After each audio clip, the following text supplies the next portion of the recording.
बिस्मिल्लाहिर्रहमानिर्रहीम। अस्सलाम वालेकुम स्टूडेंट्स, मैं हूं हसन फरीद, आपका फिजिक्स टीचर। स्टूडेंट्स, आज हम बहुत ही इंपॉर्टेंट आर्टिकल पढ़ेंगे जिसका नाम है मोमेंट ऑफ इनर्शिया, और इसका ताल्लुक चैप्टर नंबर 3 में जो कॉन्सेप्ट हम लोगों ने इनर्शिया से रिलेटेड पढ़ा था, बिल्कुल वैसे ही यहां पर हमारे पास मोमेंट ऑफ इनर्शिया है। तो अगर आप मोमेंट ऑफ इनर्शिया को सही तरीके से अंडरस्टैंड करना चाहते हैं तो मेरी एडवाइस ये होगी कि आप चैप्टर नंबर 3 के जो Newton first law of motion है उसको एक दफा देखिए, क्योंकि उसमें हम लोगों ने डिस्कस किया हुआ है कि इनर्शिया क्या होता है। तो आइए स्टूडेंट्स, स्टार्ट करते हैं आज का लेक्चर। स्टूडेंट्स, इससे पहले कि हम मोमेंट ऑफ इनर्शिया का कॉन्सेप्ट समझें, सबसे पहले तो हमें सिर्फ इनर्शिया को समझना होगा। स्टूडेंट्स, अगर आपको याद हो चैप्टर नंबर 3 में जब मैंने इनर्शिया पढ़ाया था तो मैंने इनर्शिया को जिद का लफ्ज दिया था कि इनर्शिया एक जिद है। किस चीज की जिद? स्टूडेंट्स, स्पीड चेंज ना करने की जिद। तो ये याद रखिएगा कि स्पीड चेंज ना करने की जिद, इसे हम बोलते हैं इनर्शिया या जिद उसकी। मिसाल के तौर पर स्टूडेंट्स, अगर मेरे पास ये एक साइकिल और एक ट्रक है और मैं इन पर एक जैसी फोर्स लगाऊंगा, तो मैं आपसे पूछता हूं कौन मेरी फोर्स की वजह से अपनी स्पीड आसानी से बढ़ाएगा? तो आप फौरन कहेंगे सर साइकिल जो है वो अपनी स्पीड आसानी से बढ़ाएगा, लेकिन जो ट्रक है वो अपनी स्पीड आसानी से नहीं बढ़ाएगा। इसका मतलब यह हुआ कि ट्रक ने ज्यादा जिद की। तो आप इसको फिजिक्स की टर्म्स में कहेंगे कि truck has more inertia than the cycle. इसी तरह से स्टूडेंट्स, अगर ये ट्रक और साइकिल एक खास स्पीड से चलते हुए आ रहे होते और मैं कहता हूं मैं इनको रोकना चाहता हूं, मैं एक जैसी फोर्स लगाऊंगा, कौन अपनी स्पीड आसानी से कम करेगा? तो फिर से आप कहेंगे सर आप साइकिल को आसानी से स्पीड कम करने पर मजबूर करेंगे, लेकिन ट्रक जो है वो आसानी से नहीं रुकेगा, यानी कि ट्रक अपनी मोशन पर जिद करेगा, वो स्पीड कम ना करने की जिद करेगा। इसका मतलब फिर से हम कहेंगे that truck has more inertia. तो ये जो जिद है ना, इसे हम बोलते हैं कि ये इनर्शिया है। आप कह सकते हैं ये जिद स्पीड के चेंज के खिलाफ है, या आप ये भी कह सकते हैं ये जिद जो है वो एक्सेलरेशन के अगेंस्ट है। नाउ स्टूडेंट्स, आपने दोनों केसेस में देखा कि ट्रक हैज मोर इनर्शिया, लेकिन ट्रक के पास साइकिल के मुकाबले में ऐसी क्या चीज ज्यादा है? तो आप देख सकते हैं truck has more mass as compared to the cycle, जबकि साइकिल का मैस कम है। तो ट्रक का इनर्शिया ज्यादा क्यों हुआ? क्योंकि ट्रक का मैस ज्यादा हुआ। इसका मतलब हम लोगों ने यह बात भी सीखी कि जो इनर्शिया है वो मैस पर डिपेंड करता है। तो याद रखिएगा, ये जो हम लोगों ने इनर्शिया पढ़ा था, इट डिपेंड्स ऑन मैस। ये चैप्टर नंबर 3 में मैंने आप लोगों को बताया था। नाउ स्टूडेंट्स, एक और बात आप लोग जरा तवज्जो से देखिएगा। जो ट्रक की एग्जांपल है या बाइसाइकिल की एग्जांपल है, आपने देखा दोनों केसेस में बॉडी स्ट्रेट लाइन में मूव कर रही है, लीनियर पाथ में मूव कर रही है। इस वजह से ये जो इनर्शिया है, क्योंकि स्ट्रेट लाइन में मूव करती हुई बॉडीज का इनर्शिया है, इसलिए हम कहते हैं इसको कि ये लीनियर इनर्शिया है। तो स्टूडेंट्स, आज से पहले मैंने इनर्शिया के साथ लीनियर का वर्ड यूज नहीं किया क्योंकि जरूरत नहीं थी ना, लेकिन अब क्योंकि हम एक और टाइप का इनर्शिया पढ़ने जा रहे हैं, तो अब हम डिस्कस करेंगे कि ये जो इनर्शिया है ये लीनियर इनर्शिया है। नाउ स्टूडेंट्स, हम देखते हैं कि ये मोमेंट का क्या मतलब है। इनर्शिया तो हमें समझ लग गया। स्टूडेंट्स, मोमेंट का आसान अल्फाज में मैं अगर कहूं तो मतलब है घुमाओ। जब भी कोई चीज घूमे तो हम उसकी सारी फिजिकल क्वांटिटीज के साथ मोमेंट लगा देते हैं। जैसे इनर्शिया क्या था? एक्सेलरेशन के अगेंस्ट जिद। तो मोमेंट ऑफ इनर्शिया क्या होगा? एंगुलर एक्सेलरेशन के अगेंस्ट जिद।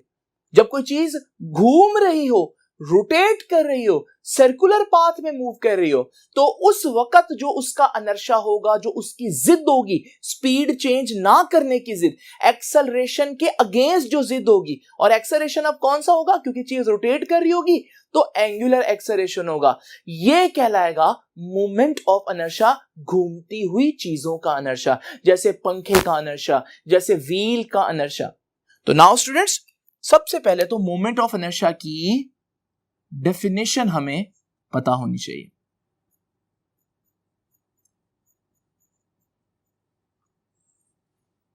तो देखते हैं जी मोमेंट ऑफ इनर्शिया की डेफिनेशन क्या है। जैसे मैंने आपको बताया कि ability to resist angular acceleration, कि जब कोई चीज घूम रही हो तो उसका जो एंगुलर एक्सेलरेशन होगा उसको रेजिस्ट करने की जो एबिलिटी है उसे हम बोलते हैं उस बॉडी का मोमेंट ऑफ इनर्शिया। और स्टूडेंट्स याद रखिएगा इसकी एक और डेफिनेशन भी है जो कि मैं अभी इसकी जगह खाली छोड़ रहा हूं और ये आगे चल के जब मैं मजीद कैलकुलेशंस करूंगा तो वहां पर बताऊंगा आप लोगों को। नाउ स्टूडेंट्स ये तो होगी इसकी डेफिनेशन। तो एंगुलर एक्सेलरेशन के साथ मैं लिख सकता हूं कि चेंज इन एंगुलर वेलोसिटी, ठीक है, क्योंकि एक्सेलरेशन क्या होता है, change in velocity. Angular acceleration क्या होगा कि चेंज इन एंगुलर वेलोसिटी। घूमती हुई चीजों की जब वेलोसिटी चेंज हो तो हम कहते हैं उसमें एंगुलर एक्सेलरेशन है। जैसे मैं पंखे को जब स्टार्ट करता हूं तो आहिस्ता आहिस्ता स्पीड पकड़ता है, एक्सेलरेशन है उसमें, लेकिन कौन सा, एंगुलर एक्सेलरेशन। उसी पंखे को जब मैं स्टॉप करता हूं, ऑफ कर देता हूं, तो आहिस्ता आहिस्ता वो स्पीड कम करना शुरू कर देता है, तो हम कहेंगे इस बॉडी के पास अब क्या है, ये एंगुलर एक्सेलरेशन है। Now students moment of inertia की दूसरी डेफिनेशन जो है वो हम बाद में डिस्कस करते हैं। एक बात मैं आपको बता दूं कि जब भी मैं मोमेंट ऑफ इनर्शिया कहूंगा तो मैं उसके लिए एक सिंबल यूज कर लेता हूं और वो है MOI। MOI stands for moment of inertia, ठीक है जी। नाउ स्टूडेंट्स डेफिनेशन के बाद जो इंपॉर्टेंट चीज है वो है एक्सप्लेनेशन। तो अब हम जरा डिस्कस करेंगे एक्सप्लेनेशन को। लेकिन स्टूडेंट्स फिर से याद रखिएगा अगर आप मोमेंट ऑफ इनर्शिया को समझना चाहते हैं तो आपको लीनियर इनर्शिया पता होना चाहिए वो क्या है, और लीनियर इनर्शिया किस पर डिपेंड करता है, सिर्फ और सिर्फ मास पर डिपेंड करता है।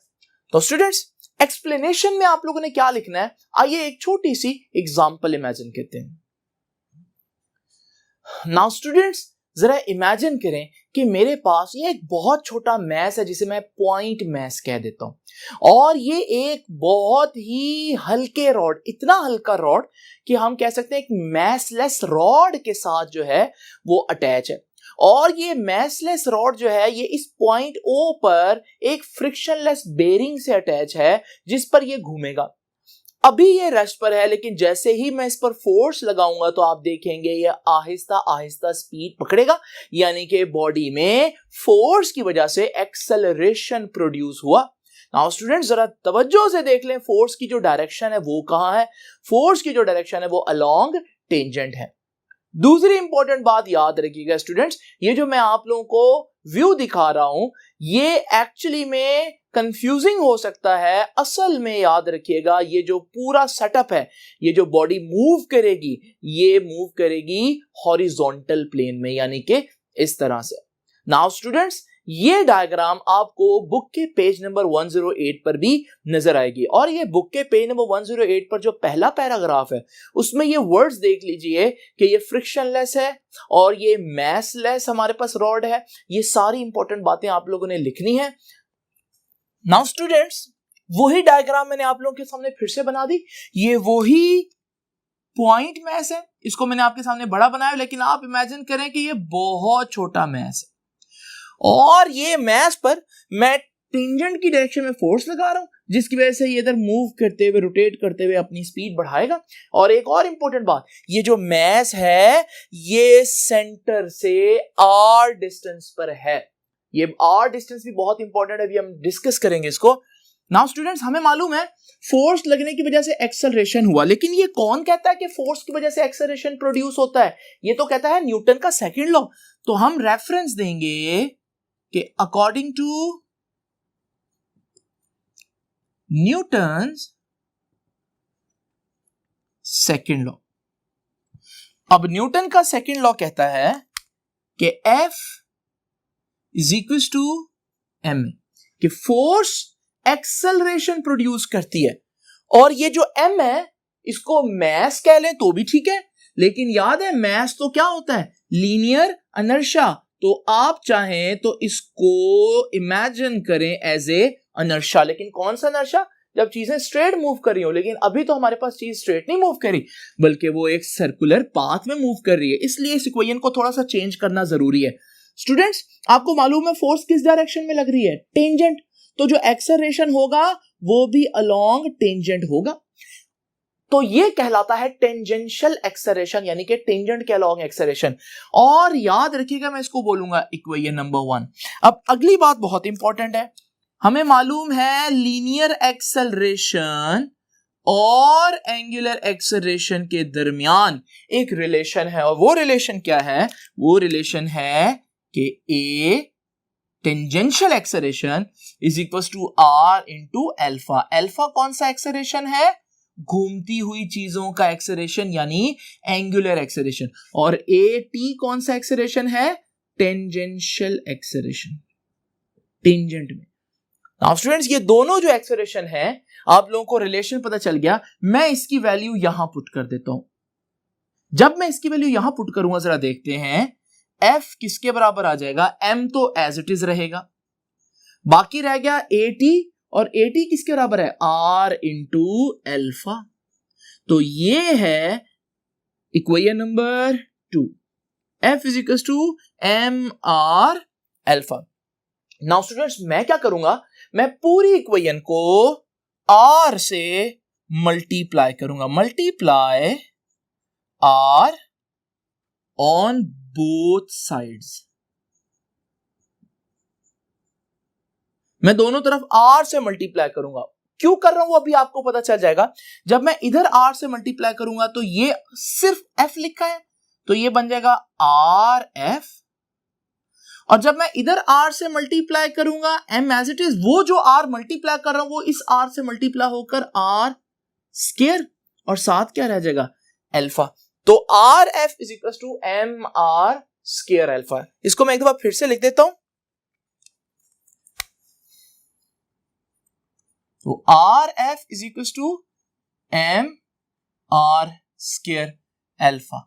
नाउ स्टूडेंट्स, अगर आपको याद हो, हम लोगों ने चैप्टर नंबर 2 में टॉर्क पढ़ा था, और टॉर्क किसके बराबर होता है? हम लोगों ने पढ़ा था कि जो टॉर्क है वो फोर्स इंटू मोमेंट आर्म होता है। तो ये जो R इंटू F है, ये तो बेसिकली टॉर्क है। तो स्टूडेंट्स, ये हमारे पास बन गया टॉर्क, ये हमारे पास है एल्फा, और ये हमारे पास है MR स्क्वायर। अब ये इक्वेशन जो है ना आपके सामने, ये बहुत इंपॉर्टेंट इक्वेशन है, और जरा तवज्जो से देखना आप लोगों ने। अभी एक इक्वेशन मैंने आप लोगों के सामने पहले लिखी, और वो इक्वेशन क्या थी? वो इक्वेशन थी F is equal to MA।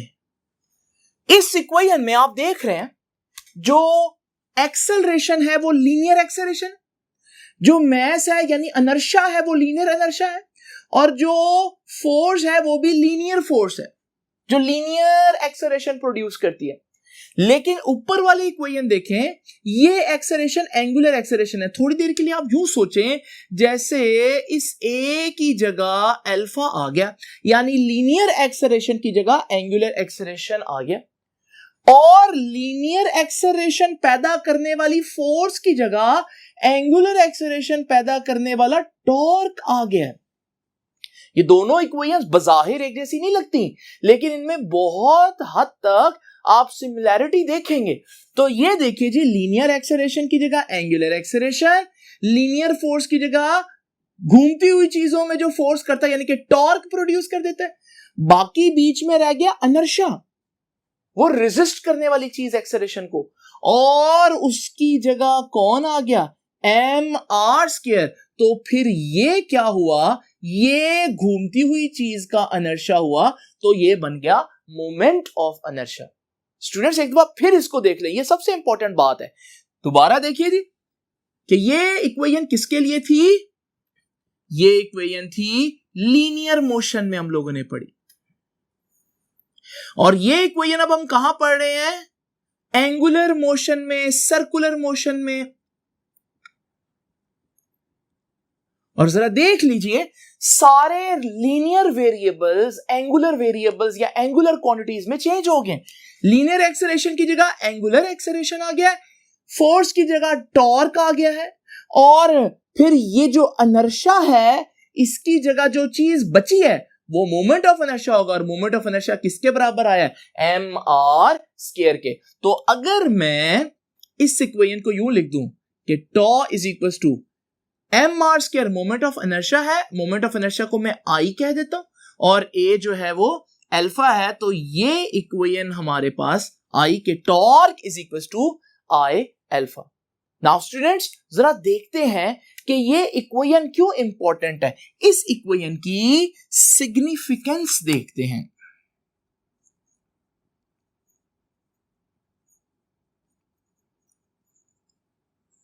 सबसे पहले आप लोगों ने जो बात नोट करनी है वो ये है कि ये एक किस्म का न्यूटन का सेकंड लॉ ही है, लेकिन कब? जब चीजें रोटेट कर रही हो, जब चीजें घूम रही हो, क्योंकि फोर्स की जगह टॉर्क आ गया, ए की जगह लीनियर एक्सेलरेशन की जगह एंगुलर एक्सेलरेशन आ गया, और इनर्शिया की जगह मोमेंट ऑफ इनर्शिया आ गया।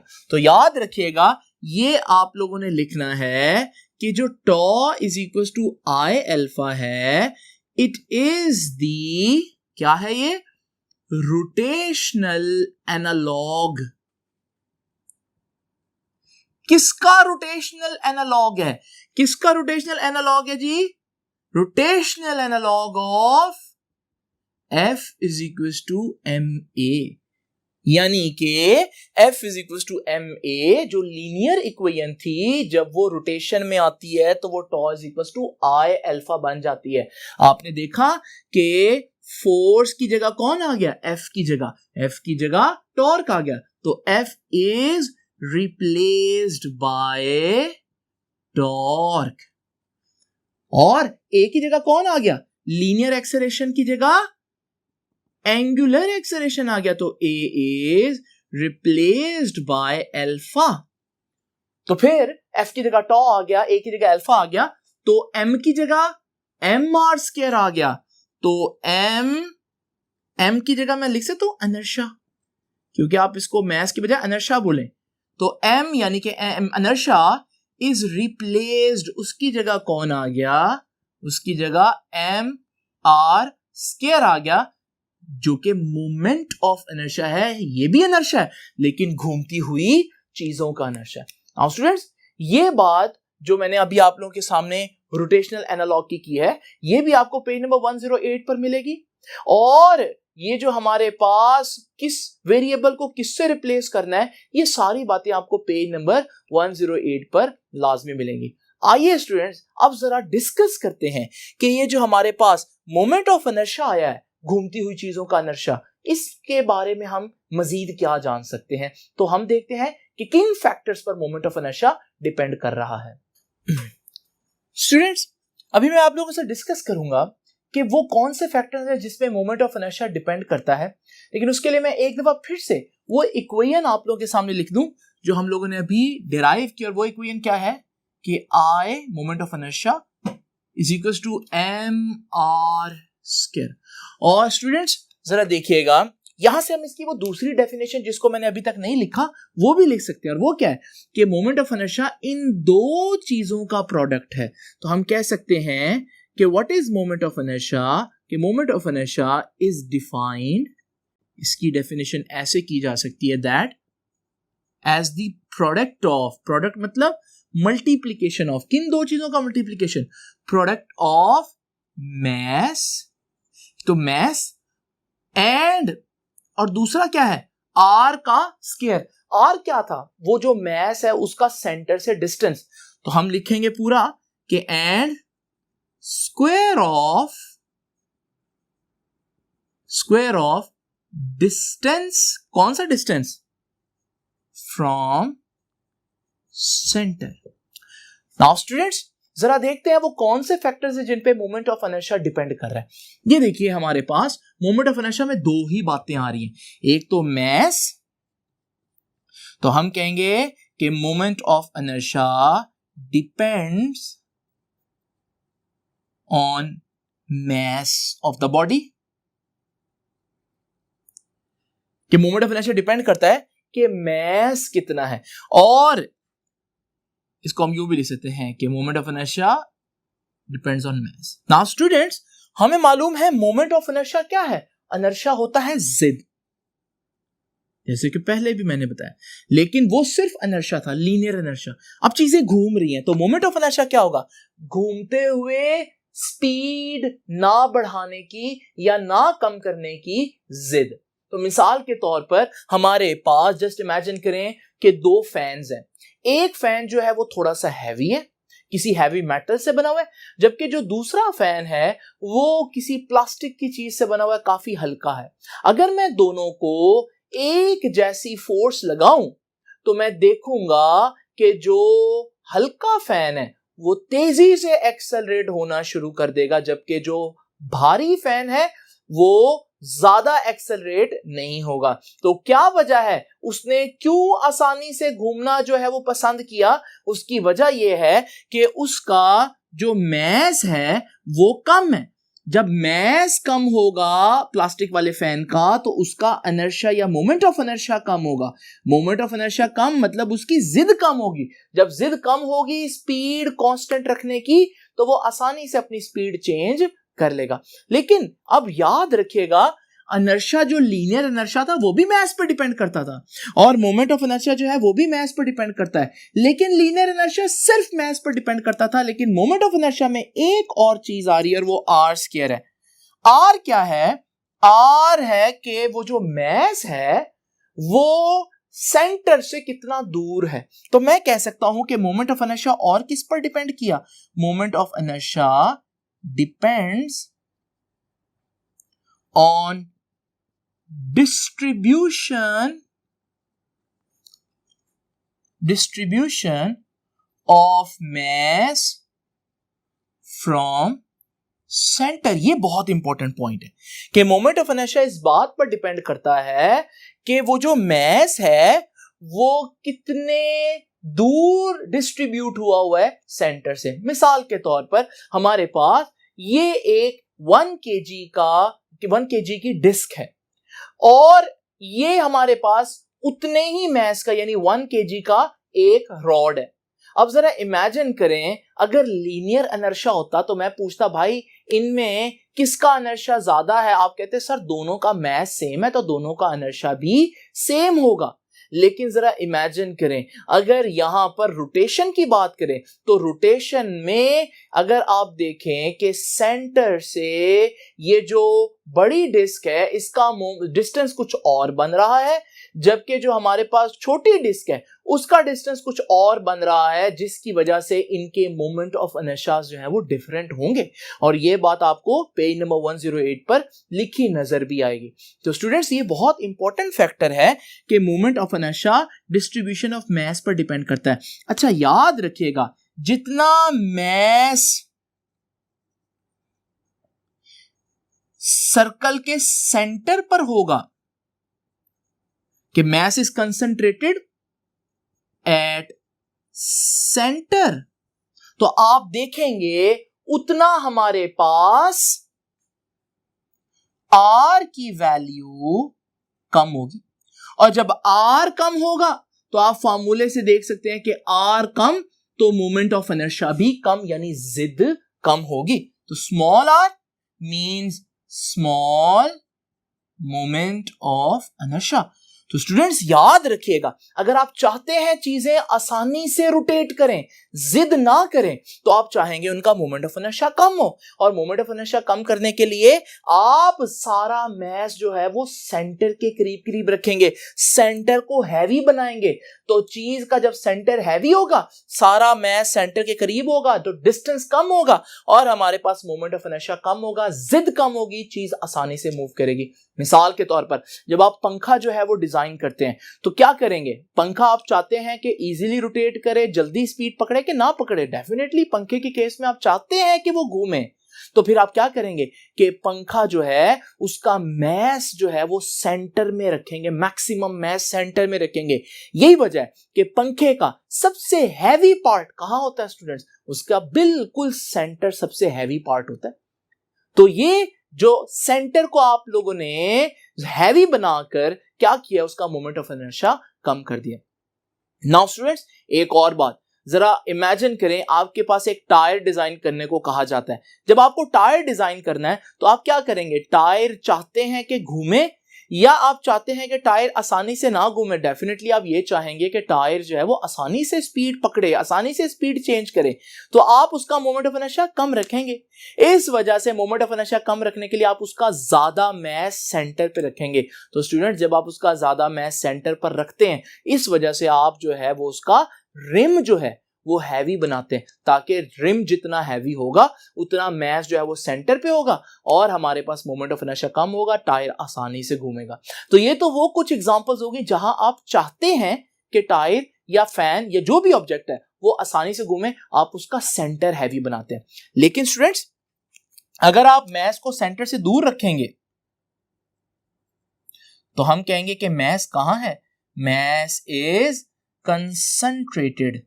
मास रखा गया है एट एजेस, किनारों पर, सेंटर से दूर रखा गया।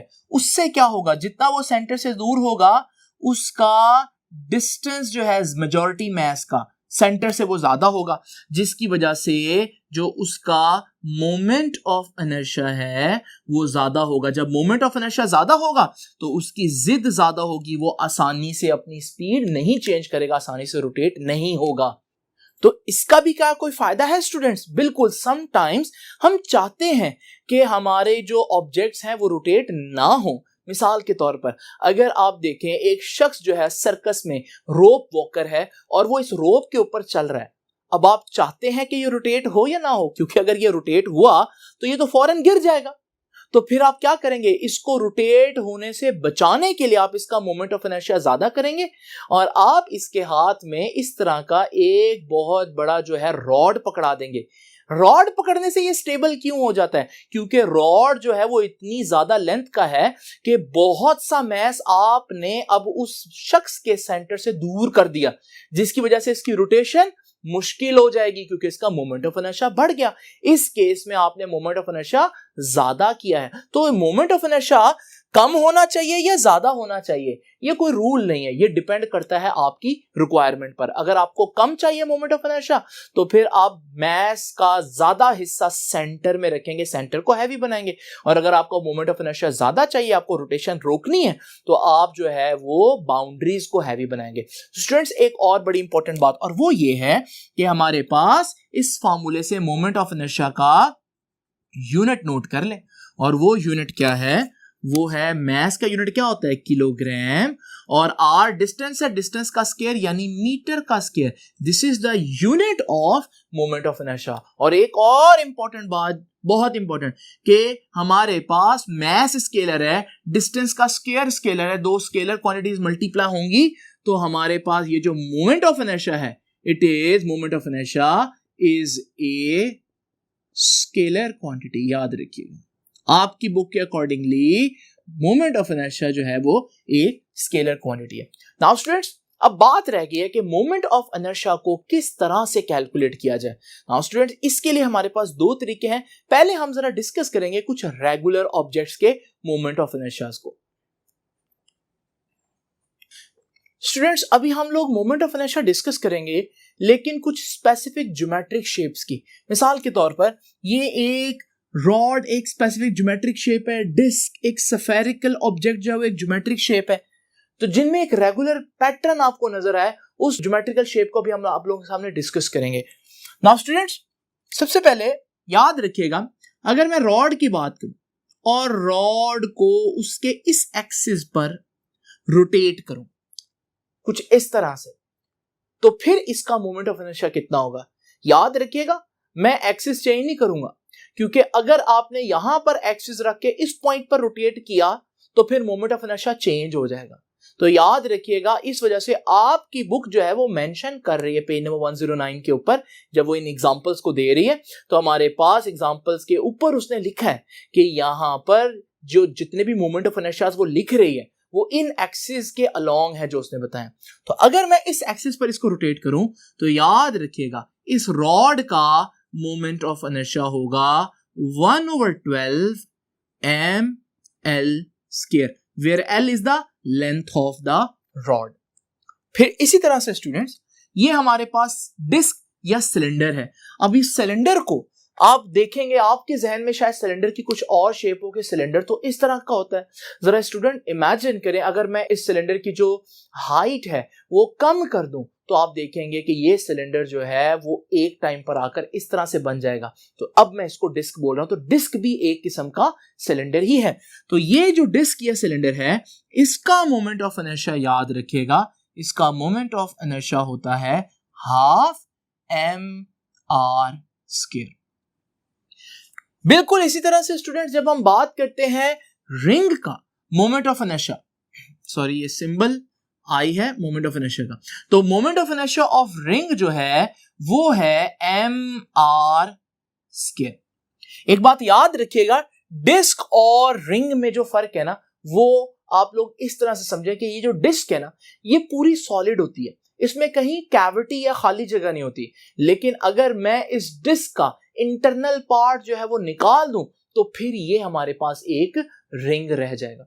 और स्टूडेंट्स याद रखिएगा, मैं 1/2 को क्या कह सकता हूं, 0.5, तो मैं 0.5 mr² भी कह सकता हूं। यहां से हम देख रहे हैं कि रिंग का मोमेंट ऑफ इनर्शिया mr² है, जबकि डिस्क का mr² का हाफ है। इसका मतलब क्या मैं बताता हूं। इसी तरह से स्टूडेंट स्फीयर का मोमेंट ऑफ इनर्शिया याद रखिएगा 2/5 mr², जहां r जो है वो उसका रेडियस होगा। और याद रखिएगा ये जो स्फीयर है 2/5 का आंसर अगर आप निकालें तो 0.4 बनेगा। तो आप देख रहे हैं रिंग का मोमेंट ऑफ इनर्शिया कितना है, mr² रिंग का, और डिस्क का मोमेंट ऑफ इनर्शिया कितना है, 0.5 mr², यानी कि डिस्क का मोमेंट ऑफ इनर्शिया रिंग के मोमेंट ऑफ इनर्शिया से थोड़ा सा कम है, और स्फीयर का 0.4 है, उसका 0.5 है, ये 0.4 तो उससे भी कम है। इसका मतलब मोमेंट ऑफ इनर्शिया का स्फीयर का मोमेंट ऑफ इनर्शिया इन तीनों में से सबसे कम है। रॉड को फिलहाल रहने दे, बाकियों को जरा ध्यान से देखिए। अब सबसे ज्यादा मोमेंट ऑफ इनर्शिया रिंग का हुआ, और मोमेंट ऑफ इनर्शिया क्या है, जिद, स्पीड पकड़ने की या स्पीड कम करने की जिद। तो जरा देखिए, जरा स्टूडेंट्स इमेजिन करें, अगर ये तीनों ऑब्जेक्ट जो है वो हमारे पास एक इंक्लाइन प्लेन के ऊपर पड़े हुए हैं, एक बुलंद जगह पर पड़े हुए हैं, और मैं इनकी रेस लगाता हूं कि देखते हैं इनमें कौन तेजी से नीचे पहुंचेगा सबसे पहले। तो आपको मालूम है सबसे पहले तो वो पहुंचेगा जो जल्दी स्पीड पकड़ेगा घूमते हुए, एंगुलर वेलोसिटी तेजी से चेंज करेगा। एंगुलर वेलोसिटी वो तेजी से चेंज करेगा जिसकी जिद कम होगी, मोमेंट ऑफ इनर्शिया कम होगा। तो जरा देखिए स्टूडेंट्स, मैंने अभी आप लोगों को बताया इनमें सबसे कम मोमेंट ऑफ इनर्शिया स्फीयर का है। तो आप जब इसको अलाउ करेंगे इन तीनों ऑब्जेक्ट्स को, तो आप देखिएगा सबसे पहले जो है वो स्फीयर, और उसके बाद जो है वो डिस्क, और सबसे एंड पर हमारे पास रिंग जो है वो पहुंचेगा। तो स्टूडेंट्स ये मतलब है मोमेंट ऑफ इनर्शिया का कि रोटेशन कितनी मुश्किल या कितनी आसान है। नाउ स्टूडेंट्स, इस सारी एग्जांपल्स को जैसे कि मैंने आपको बताया कि पेज नंबर 109 के ऊपर आप लोग देख सकते हैं, लेकिन आप लोगों ने देखा कि ये एक रेगुलर शेप है जिसमें मैस जो है वो बराबर का डिस्ट्रीब्यूट है हर तरफ। अब हम इमेजिन करेंगे कुछ ऐसी शेप जिसमें बहुत ज्यादा रेगुलरिटी ना हो, यूनिफॉर्मिटी ना हो, मैसेज हर जगह से बराबर फासले पर ना हो, जैसे कि इमेजिन करें इस शेप को। तो ये तो ज्योमेट्रिकल शेप नहीं है, इस वजह से इसके लिए हमें प्रॉपर कैलकुलेशंस करनी पड़ेंगी। वो कैलकुलेशंस क्या होंगी स्टूडेंट्स, आइए जरा देखते हैं। स्टूडेंट्स ये दो डायग्राम्स मैंने आप लोगों के सामने बनाई हैं। बिल्कुल इस तरह की दो डायग्राम्स जो है वो आप लोगों को पेज नंबर 109 के ऊपर मिलेंगे। अब जरा देखिए इन दोनों डायग्राम्स में वो क्या बताना चाह रहा है, पहले हम इसको समझते हैं।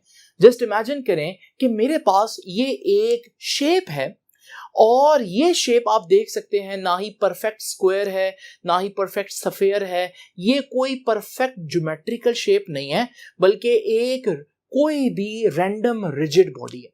अब जरा इमेजिन करें इस रिजिड बॉडी के ऊपर हर पॉइंट पर आपको मैस ही मैस नजर आ रहा है, लेकिन मैं यहां पर सिर्फ आपके सामने 4 पॉइंट्स इमेजिन कर लेता हूं जिनके मैसेज को मैं M1, M2, M3 और M4 कह देता हूं, और इन पॉइंट्स का जो सेंटर से डिस्टेंस है, वो जो सेंटर जिस पॉइंट पर मैंने रोटेट करना है, वो R1, R2, R3 और R4 है।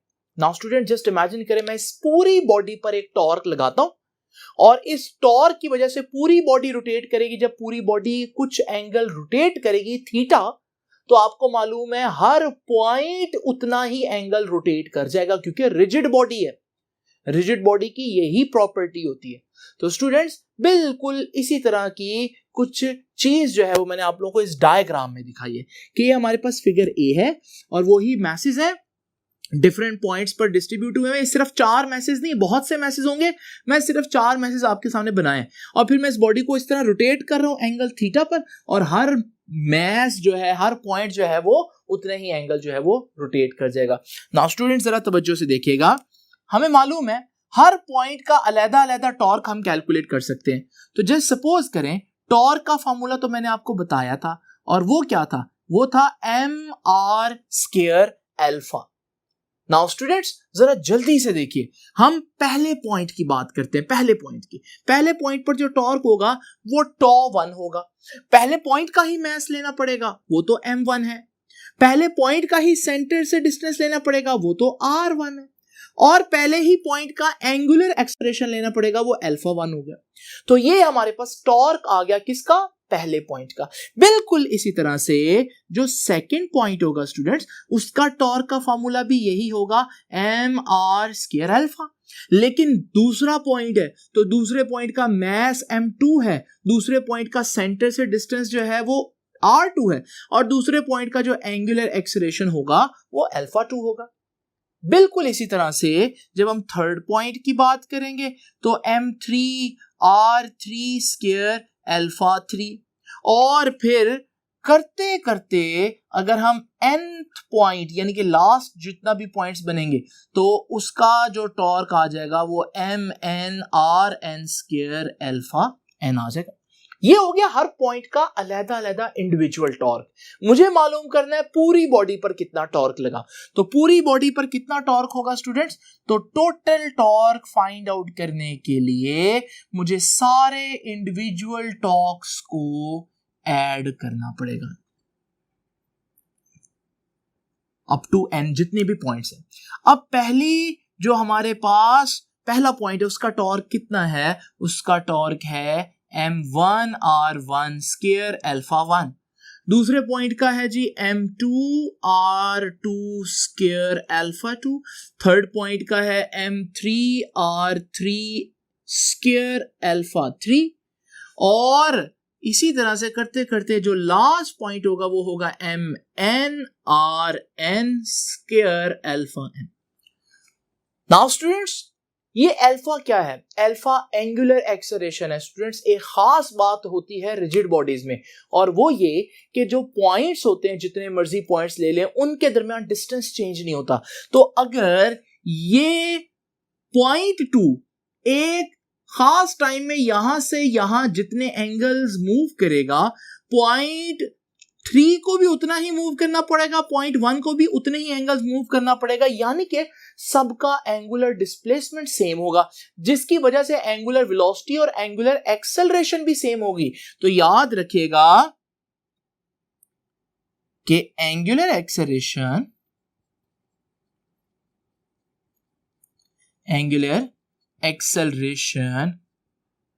of all the points on the rigid body, शर्त ये है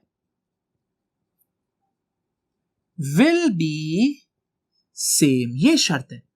अगर तो रिजिड बॉडी है तो पॉइंट दूर हो या पॉइंट करीब हो, सब पॉइंट्स एक जैसा एंगुलर डिस्प्लेसमेंट, एंगुलर वेलोसिटी और एंगुलर एक्सेलरेशन जो है वो रखते हैं। तो याद रखिएगा, मैं फिर कह सकता हूं कि पहले जो हमारे पास पॉइंट है उसका एंगुलर एक्सेलरेशन, दूसरे पॉइंट का एंगुलर एक्सेलरेशन, तीसरे पॉइंट का एंगुलर एक्सेलरेशन और लास्ट पॉइंट का एंगुलर एक्सेलरेशन, सबका एंगुलर एक्सेलरेशन बराबर है। तो फिर मैं क्या करूंगा, मैं बजाय α1 α2 α3 कहने के, जब है ही बराबर तो मैं अल्फा ही कह देता हूं। जब यहां भी अल्फा कह देता हूं, यहीं पर आपके सामने कर देता हूं, आप लोगों ने नेक्स्ट स्टेप में करना है। तो ये अल्फा हो गया, ये भी अल्फा हो गया, ये भी अल्फा हो गया, ये भी अल्फा हो गया। तो आपको देख रहे हैं आप लोग, पता चल रहा है कि अल्फा कॉमन आ रहा है सब टर्म्स में से। तो ये हमारे पास टोटल टॉर्क किसके बराबर आएगा? अल्फा आप पूरी ब्रैकेट में से कॉमन लेकर बाहर लिख लें। अल्फा बाहर चला गया, बाकी अंदर क्या रह गया? m1 r1 स्क्वायर, ये भी अल्फा बाहर चला गया तो क्या रह गया m2 r2 स्क्वायर, करते करते लास्ट में mn rn square. Now students, ये m1 r1 स्क्वायर क्या है? आपको याद है मोमेंट ऑफ इनर्शिया का फॉर्मूला क्या था? किसी भी पॉइंट के लिए जो मोमेंट ऑफ इनर्शिया होता है वो mr स्क्वायर होता है। तो ये mr स्क्वायर ही है ना, इसका मतलब ये मोमेंट ऑफ इनर्शिया है। किसका मोमेंट ऑफ इनर्शिया? पहले पॉइंट का। ये किसका मोमेंट ऑफ इनर्शिया है? दूसरे पॉइंट का। तो करते करते ये तीसरे पॉइंट का मोमेंट ऑफ इनर्शिया आया। मैं इस सारी चीज को इकट्ठा लिख सकता हूं, और वो क्या है? वो ये है कि मैं लिखूं सिग्मा। सिग्मा का मतलब होता है कि मैं ऐड कर रहा हूं, और मैं एक जनरल टर्म लिख देता हूं mi ri स्क्वायर। अब mi ri क्या मतलब है? अगर मैं i की वैल्यू 1 पुट करूं, तो i की वैल्यू 1 पुट करूंगा तो क्या बन जाएगा? m1 r1 स्क्वायर, यानी पहली टर्म। और अगर i की वैल्यू 2 पुट करूं तो m2 r2 का स्क्वायर बन जाएगा। और i की वैल्यू 3 पुट करूं तो m3 r3 का स्क्वायर। और अगर आखिरी वैल्यू n पुट करूं तो वो मैं ऊपर लिख देता हूं कि मैक्सिमम जो वैल्यू पुट कर सकता हूं, तो mn rn स्क्वायर। यानी ये जो पूरी ब्रैकेट है मैंने इसको यूं करके लिख दिया। लेकिन ये जो हमारे पास चीज बन रही है ब्रैकेट के अंदर, एक्चुअली में ये क्या है? ये पूरी बॉडी का मोमेंट ऑफ इनर्शिया है। सारे पॉइंट्स का अलग-अलग मोमेंट ऑफ इनर्शिया का सम जो है वो पूरी बॉडी का मोमेंट ऑफ इनर्शिया बनेगा। तो स्टूडेंट्स, इसका मतलब आप किसी भी नॉन यूनिफॉर्म बॉडी जिसका मास यूनिफॉर्मली डिस्ट्रीब्यूट नहीं है, जो परफेक्ट स्क्वायर या परफेक्ट रॉड नहीं है, परफेक्ट सिलेंडर या डिस्क या रिंग या हुप या सफेरिकल शेप नहीं है, उनका भी टॉर्क और उनका भी moment of inertia find out कर सकते हैं। तो स्टूडेंट्स, ये आज का लेक्चर था। आई होप कि आपको मोमेंट ऑफ इनर्शिया के बारे में कुछ अंडरस्टैंडिंग हुई होगी और इसकी इंजीनियरिंग में इंपॉर्टेंस का समझ में आया होगा आप लोगों को। तो स्टूडेंट्स, आपसे मुलाकात होगी अब इंशाल्लाह नेक्स्ट लेक्चर में। तब तक के लिए अल्लाह हाफिज।